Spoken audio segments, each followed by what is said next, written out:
విజయవాడ వరదలు ముంచెత్తాయి. దీంతో అరచేతిలో ప్రాణాలు పెట్టుకుని బైంగుపెట్లో వారం రోజులు గడిపారు. మరోవైపు వరదల కారణంగా వాహనాలు పూర్తిగా చెడిపోయాయి. వాహనాల ఇన్సూరెన్స్ పై క్లెయిమ్ కోసం విజయవాడ సబ్ కలెక్టర్ కార్యాలయానికి దాదాపు 20 కంపెనీలు వచ్చాయి. మరింత సమాచారం మా ప్రతినిధి నరసింహారావు అందిస్తారు. విజయవాడ నగరం అంతా కూడా వరదలతో తీవ్రమైనటువంటి నష్టపోయింది. అంతేకాకుండా వరదలు ముంచెత్తాయి. మరోవైపు ఎవరైతే ఉన్నారో తమ ప్రాణాలు కాపాడుకోవడానికి ముందు ఆ రోజు వరదల్లోంచి బయటపడ్డారు. ఆ తర్వాత ఇళ్లలోనే ఫర్నిచర్ కానీ వస్తువులన్నీ కూడా మునిగిపోయాయి. మరోవైపు ఇందులో భాగంగానే ఎవరైతే వస్తువులు పాడైపోయాయో మునిగిపోయాయో వాటన్నిటి కూడా ఇన్సూరెన్స్ ఉంటే ఆయా కంపెనీలతో ఇన్సూరెన్స్ క్లెయిమ్ చేస్తున్నారు ప్రస్తుతం ప్రభుత్వం.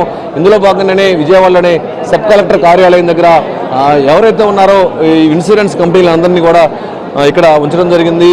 అయితే రవాణా శాఖ ముఖ్యంగా కూడా ట్రాన్స్పోర్ట్ సంబంధించినటువంటి వెహికల్స్, ద్విచక్ర వాహనాలు కానీ, ఆటోలు కానీ, అంతేకాకుండా కార్లు కానీ ఇవన్నీ కూడా వాటర్లో మునిగిపోయాయి.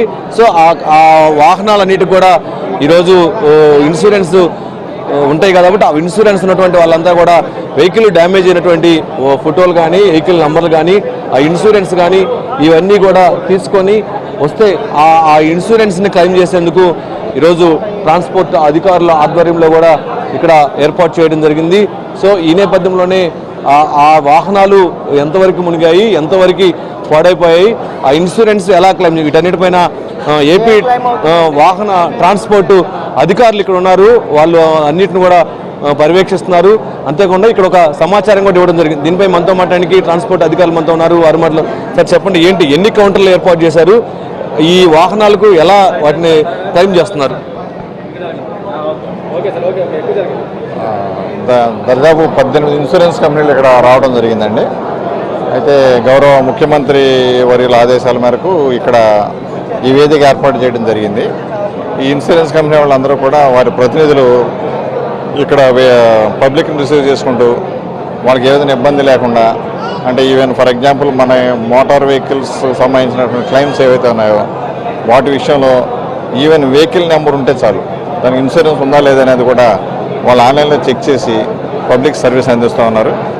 వాళ్ళు వెహికల్ ఇన్ఫర్మేషన్ తీసుకుని వస్తే చాలు, ఇన్సూరెన్స్ కవరేజ్ ఉంటే కనుక వీలంత త్వరగా వాళ్ళకి ఇన్సూరెన్స్ సదుపాయం కలిగించే ఏర్పాటు ఇక్కడ ఇన్సూరెన్స్ ప్రతినిధులు చేస్తూ ఉన్నారు. ప్రజల నుంచి కూడా మంచి స్పందన వస్తూ ఉంది. చాలా ఉపయోగకరంగా ఉంది ఇది. అంతేకాకుండా కూడా ఈ ఇన్సూరెన్స్ అన్ని ద్విచక్ర వాహనాలు, ఆటోలు, కార్లు అన్ని క్లెయిమ్ చేస్తున్నారా? ఏమేమి ఉన్నాయి దీంతో స్పెసిఫిక్స్? వాహనాలు అన్ని వెహికల్స్ అండి, ద్విచక్ర వాహనాలు, ఆటో రిక్షాలు, కార్లు, క్యాబ్లు, లారీలు, అన్ని వెహికల్స్, ఏ వెహికల్ అయినా సరే అది హౌస్ అంటే ఇన్సూరెన్స్ కవర్ అయితే కనుక ఇతర డ్యామేజెస్ కూడా వాళ్ళు పే చేయడం జరుగుతుంది. వెహికల్స్ సంబంధించి మాత్రం అన్ని కేటగిరీ వెహికల్స్కి కూడా ఇన్సూరెన్స్ కవర్ అయితే పేమెంట్ చేయడం జరుగుతుంది. ప్రాసెస్ వీలైన త్వరగా ప్రాసెస్ చేసేదానికి మేము కంపెనీ ప్రజలతో మాట్లాడి ప్రయత్నం చేస్తూ ఉన్నాము.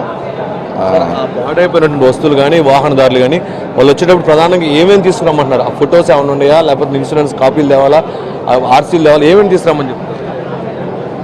వారి దగ్గర అందుబాటులో ఉంటే photos, RC copy, insurance policy తీసుకొని వస్తే సరిపోతుందండి. ఇక రిమైనింగ్ ఏం తీసుకురావాల్సిన అవసరం లేదు. ఒకవేళ వాళ్ళ దగ్గర పాలసీ లేకపోయినట్లయితే, ఫొటోస్ కూడా లేకపోయినా కూడా వాళ్ళ సర్వేర్ వెళ్ళి ఇన్స్పెక్షన్ చేసుకుని పే చేయడం జరుగుతుంది వాళ్ళకి.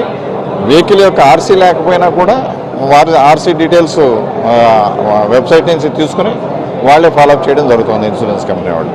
ఓన్లీ వెహికల్ నెంబర్ తీసుకుని ఇక్కడ మోటార్ వెహికల్ క్లెయిమ్ వరకు వెహికల్ నెంబర్ ఒకటి తీసుకుని ఇక్కడికి వస్తే సరిపోతుంది. వాడి యొక్క ఆధార్ కార్డు, క్లెయిమ్ ఫామ్ ఏదైతే ఉందో దాని మీద సంతకం పెట్టినట్టయితే రిమైనింగ్ ప్రాసెస్ అంతా కూడా ఇన్సూరెన్స్ కంపెనీలు ప్రాసెస్ చేస్తారు. సార్, ఈ క్లెయిమ్ ఇన్సూరెన్స్కి ప్రధానంగా వాహనదారులు వస్తున్నారు, మిగతా వాళ్ళు ఎవరైనా కూడా వస్తున్నారు? ప్రధానంగా ఏమి వస్తుంది ఇక్కడికి ఎక్కువగా వచ్చేది 90-95% వాహనదారులే వస్తున్నారండి. ఓన్లీ 3-4% మాత్రమే వేరే లాసెస్ వాళ్ళు వస్తున్నారు, కానీ 95% వాహనదారులు ఇక్కడికి వస్తూ ఉన్నారు. సో ఇది మనం చూసుకుంటే మొత్తానికి వరద విజయవాడ నగరాన్ని అతలాకుతలం చేసిన విషయం తెలుసు. ఇందులో భాగంగా కూడా ఇక్కడికి అత్యధికంగా కూడా వాహనదారులు వస్తున్నారు. ఈ వాహనదారులు ఉన్నారు కొంతమంది ప్రస్తుతానికైతే. వాళ్ళతో కూడా మనం చెప్పండి, ఏంది మీ ఏ వాహనం మునిగిపోయింది, ఇక్కడికి ఏం తీసుకొచ్చారు మీరు? మాయా ఈ టంటర్ రోడ్డు మునిగింది, చిన్నబండి రోడ్డు మునిగింది. ఇది లారీలే. ఇప్పుడు ఏమేమి తీసుకొచ్చారు ఇక్కడ? ఈ బండి కాగితాలు ఇన్సూరెన్స్ తీసుకొని రమ్మన్నారు, చూస్తున్నారు. నష్టపరిహారం బాగా నష్టపోయాం. క్యాబిన్ సగం లెవెల్ మునిగినాయి. అధికారులు సహకరిస్తున్నారా మీకు? ఆ వాహనాల ఫోటోలు కానీ ఏమన్నా తీసుకురమ్మంటారా? కొంతమంది ఫోటోలు తీసుకురమ్మన్నారు, కొంతమంది ఉన్న వరదలో లేకుండా కొన్ని పళ్ళు ఫోటోలు తీయలేకపోయాము.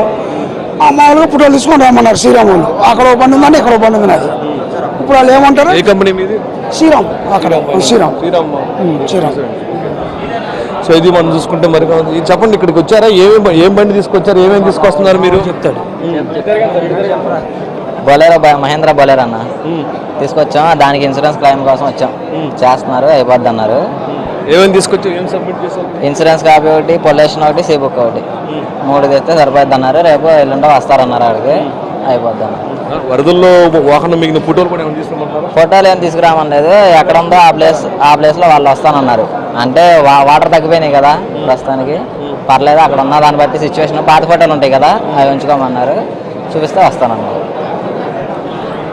సో ఇది మనం చూసుకుంటే మొత్తానికి ఈ ఏదైతే ఉందో ఇన్సూరెన్స్ వరద క్లెయిమ్కి సంబంధించినటువంటి ఫెసిలిటేషన్ సెంటర్ అని చెప్పేసి ఒకటి ఏర్పాటు చేయడం జరిగింది. దాదాపు 20 నుంచి 15 నుంచి 20 కౌంటర్లు కూడా ఏర్పాటు చేశారు. సో ఈ నేపథ్యంలోనే ముఖ్యంగా ఎక్కడైతే ఈ వరద ప్రభావిత ప్రాంతాలు ఉన్నాయో దాదాపు 20 డివిజన్ నుంచి 16 డివిజన్లలో కూడా ఈ వరద ప్రవహించిన విషయం కూడా మనకు తెలిసిందే. ముఖ్యంగా కొన్ని వాహనాలు కొట్టుకుపోవడం జరిగింది. మరికొన్ని వాహనాలు నీటిల్లో మునిగిపోయాయి. అవి ఇక పనికొచ్చే పరిస్థితులు లేవు. సో ఈ నేపథ్యంలోనే వారికి ఇన్సూరెన్స్ క్లెయిమ్ ఉంటే తీసుకుని రావాలని చెప్పేసి ప్రభుత్వం ఈరోజు విజయవాడ సబ్ కలెక్టర్ కార్యాలయంలో ఒక కౌంటర్లు అయితే ఏర్పాటు చేసింది. అందరూ కూడా పెద్ద ఎత్తున కూడా ఇక్కడికి తరలి వస్తారు. ఇది వాహనాలకు సంబంధించినటువంటి ఇన్సూరెన్స్ క్లెయిమ్ అప్డేట్. కెమెరామెన్ జీవన్తో నరసింహారావు, HM టీవీ, విజయవాడ.